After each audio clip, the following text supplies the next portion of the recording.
Elect होके नहीं आते, जबरदस्ती कब्जा करते हैं, तो ये गासिब है।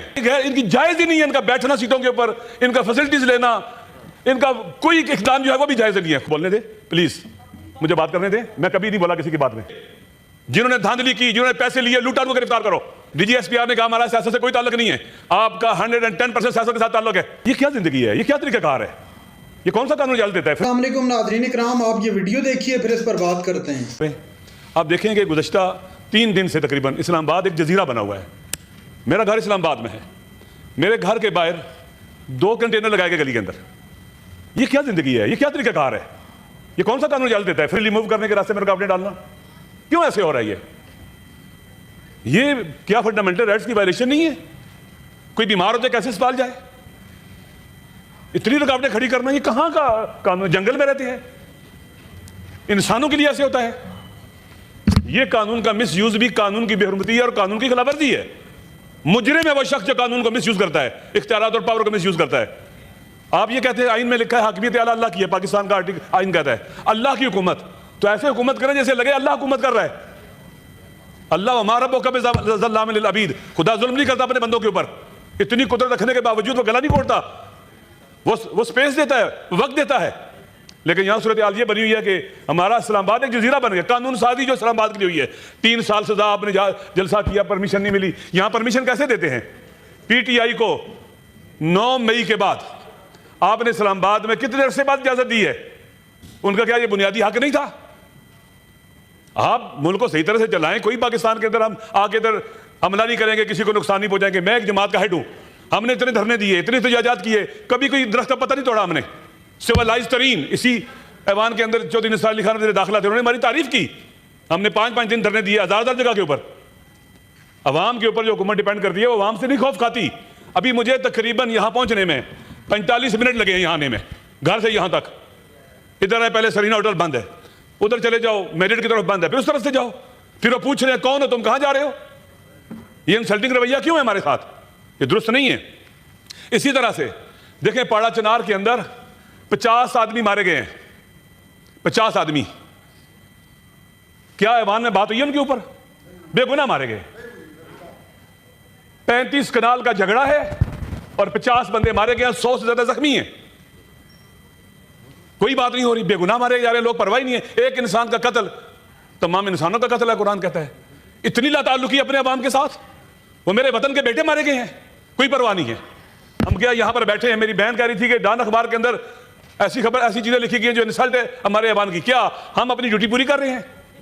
हम अपनी पार्टियों के गुलाम हैं, बंदे हैं, हम अल्लाह के बंदे नहीं नजर आते। लिहाजा मेरी गुजारिश है, फिर कानून साजी, ऐसे कानून हो रहे हैं जैसे पलक झपकने में ऐसे कानून बनाए जाते हैं। ये कानून बनाने का तरीकाकार है? मेरे ख्याल में ये जुल्म हो रहा है कानून के साथ भी, कि आप सिलेक्टिव कानून बनाए फलां बंदे को फायदा पहुंचाने के लिए, फलां को फायदा पहुंचाने के लिए। हमारे डीजीएसपीआर ने कहा हमारा सियासत से कोई ताल्लुक नहीं है, आपका 110% सियासत के साथ ताल्लुक है। आप पाकिस्तान के अंदर जो कुछ हुआ है इलेक्शन के अंदर, वो किसने किया है? आसमान से फरिश्ते उतरे थे? अगर आपने नहीं किया, गिरफ्तार करो उनको जिन्होंने किया। ये जिन्होंने धांधली की, जिन्होंने पैसे लिए, लूटा, उनको गिरफ्तार करो। किसको पकड़ा है आपने धांधली के केस में? किसको गिरफ्तार किया आपने? पूरा मुल्क सीख रहा है। लिहाजा ये सूरत हाल जो है ये दुरुस्त नहीं है। मेरे ख्याल में यहां पर रियासत और हुकूमत जो है वो ऑपरेट नहीं कर रही, पैरालाइज्ड है।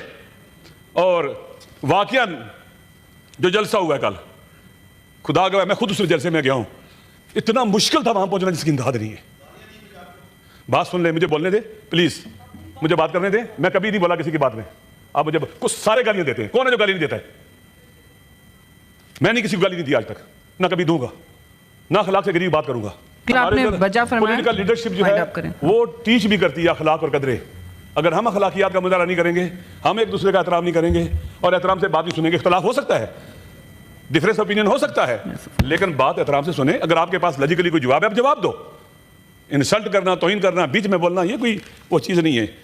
इसी तरह से पाकिस्तानी पासपोर्ट की बेहुरमती।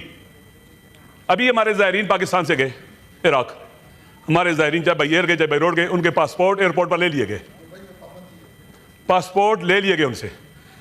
हमारी हुकूमत को चाहिए पूछे कि हमारे ज़ायरीन के पासपोर्ट क्यों लिए जाते हैं? इंसल्ट की जाती है ये। फिर जब लोग वापस आने लगते हैं उनको पासपोर्ट नहीं मिलते, उनकी फ्लाइटें मिस होती हैं। ये हमारी तौहीन है पाकिस्तानियों की। कितने लोगों के पासपोर्ट नहीं मिलते, बाई रोड जाते हैं, ईरान से इराक में होते हैं, उनके पासपोर्ट ले लिए जाते हैं। हजारों लोगों के पासपोर्ट जब वापस पता नहीं किसी बोरी में रखते हैं, किस में रखते हैं, वापसी पर मिलते ही नहीं है। मैं वहां के भी गया हुआ था, वहां के हुकूमती लोगों से मिला हूं, उन्होंने कहा कि आप अपनी हुकूमत से कहें, ऑफिशियल से कहें, आके बात करें। ईरान के ज़ायरीन आते हैं 6-7 महीने पहले, उनकी वजारत दाखिला, वजारत खारजा सारे मिलकर काम करते हैं अपने ज़ायरीन के लिए। लेकिन ये कोई एक दिन का काम नहीं है। हमारी हुकूमत को, हमारे वजारत दाखिला को, हमारी वजारत खारजा को, रिलेटेड जितनी भी हमारी वजारतें हैं, इनको अपने पाकिस्तानियों का ख्याल रखना चाहिए। सारा साल ज़ायरीन जाते हैं, इनके पासपोर्ट रख लिए जाते हैं, ये इंसल्ट है, तौहीन है। मेरे एक दोस्त हैं, उनकी वाइफ का पासपोर्ट नहीं मिल रहा था, उनकी फ्लाइट मिस होगी। मेरे ख्याल में हमें पाकिस्तानी होना फख्र समझना चाहिए, और ये कि हमें यूज तो नहीं हो जाना चाहिए कि हमारा कोई पासपोर्ट ले ले, हम चुप हो जाए। हम जी, थैंक यू, आपका पॉइंट हो गया। सेनेटर साहब, बहुत एहतराम से आपसे गुजारिश करूंगी, किस कर दिया मैंने, दिस इज एन इम्पोर्टेंट। नहीं, अब प्लीज अब आप आधा मिनट ले, जल्दी प्लीज। मैडम, बहुत लोग इंतजार ना करें इतनी। मैं जब से सेनेट में मैं तीसरी बार बोल रहा हूँ, मैं फिर पिछली दफा मैं ही कर रही थी जब आपने बोला, तो यानी 2 मेरे सर पे। तो ऐसा है कि देखें, हमारे सेनेट उधर जो दोस्त बैठे, इधर बैठे, आए हम अपने आवाम के लिए उठें, अपने आवाम के हुकूक की जंग लड़ें। कोई ऐसा कानून ना बने जो हमारे फंडामेंटल राइट्स के खिलाफ हो, आइन की रूह के खिलाफ हो। कोई ऐसा काम हम ना करें। और ये हो रहे हैं मैडम, मैं देख रहा हूं अपनी आंखों से। वो कवानीन जो पाकिस्तान के अवाम के हक में हो, वो बनाए जाएं, और लोगों को देख कर कानून बनाना। पहले आपने इलेक्शन एक्ट बनाया, फिर उसको तरमीम की, क्यों ऐसा हम करते हैं? आप जब होमवर्क नहीं करते, मेरी गुजारिश है कंप्लीट होमवर्क होना चाहिए, कंप्लीटली सबको हमें ऑन बोर्ड लेना चाहिए, हमें बताना चाहिए क्या कानून बनाया जा रहा है, हम उसको पढ़ें, हमारे पास कोई राय हम वो दें। अचानक कानून बनाना, ये करना वो करना, ये दुरुस्त नहीं है। आखिरी बात मैडम आपने कहा, मैं कहने लगा हूं, और आधे मिनट में करूंगा, आधे मिनट में। मेरे सारी सब दोस्तों से गुजारिश है, मेरी बात सुने। आइन कहता है हाकमियत आला अल्लाह की है। आर्टिकल 62-63 को देखकर कहा जाए तो ये इक़्तिदार अमानत है उन लोगों के पास जो इलेक्टेड नुमाइंदे हैं। अगर वो इलेक्ट होकर नहीं आते, जबरदस्ती कब्जा करते हैं, तो ये गासिब है, ये गासिब है। इनको अल्लाह ने हक हुकूमत नहीं दिया है, आइन और दस्तूर नहीं देता है, ये गासिब है। लिहाजा ये गैर, इनकी जायज ही नहीं है इनका बैठना सीटों के ऊपर, इनका फैसिलिटीज लेना, इनका कोई इक़दाम जो है वो भी जायज नहीं है, खुदा की और आइन की रोशनी में, कानून की रोशनी में। पाकिस्तान के अंदर जो बंदा भी इलेक्टेड नहीं है, जो भी रिगिंग करके आता है, पाकिस्तान के आइन और दस्तूर की रोशनी में इस बात का अहल नहीं है कि अल्लाह की अमानत जो इक़्तिदार है उसको मिले।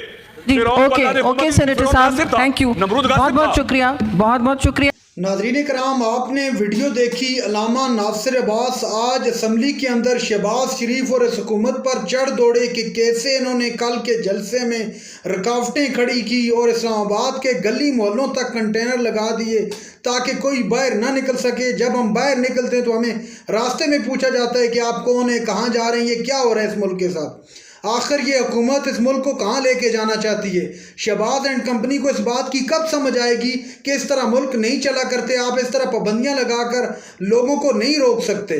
नाज़रीन इकराम, अल्लामा नासिर अब्बास ने तमाम नून लीगियों के चेहरों से हवाइयाँ उड़ा दी।